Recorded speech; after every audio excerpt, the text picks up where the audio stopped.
Nouvel exemple d'expatriation en Belgique. L'acteur français Gérard Depardieu aurait en effet acheté un bien immobilier de l'autre côté de la frontière.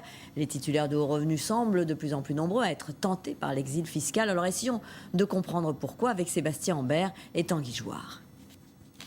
Gérard Depardieu a-t-il acheté une maison en Belgique? La question reste pour le moment sans réponse, même si l'acteur n'a pas démenti cette information. Gérard Depardieu pourrait alors vivre ici, dans ce petit village a priori sans intérêt. Sauf qu'à Néchin, c'est le nom du village, on compte de plus en plus de Français bien cachés derrière les façades et les grilles de ces imposantes maisons. Ah non, je les vois jamais. Pourquoi? Ah, je ne sais pas. Je crois qu'ils habitent toujours pas loin de la frontière, hein, de toute façon. Oui, ils ont des jolies maisons. Ouais. Ça vous dérange pas, vous? Pas du tout.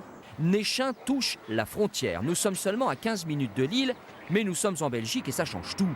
Car la fiscalité n'est pas la même qu'en France. Ici, peu d'impôts sur le patrimoine, les droits de succession ou les plus-values mobilières et immobilières. Du coup, des Français plutôt fortunés viennent s'installer ici pour échapper à l'impôt.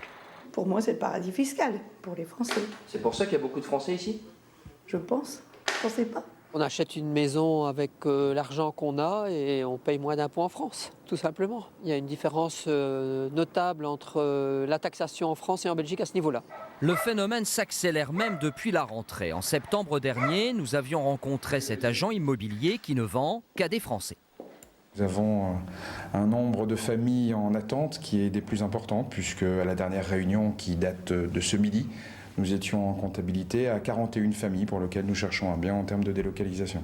On comptabiliserait 200 000 Français en Belgique, la plupart pour des raisons fiscales. Dans cette rue à Bruxelles, dans le quartier d'Uccle, une majorité d'habitants est même français. Et parmi eux, Bernard Arnault, le patron de LVMH, qui avait défrayé la chronique en septembre dernier, comme Gérard Depardieu aujourd'hui.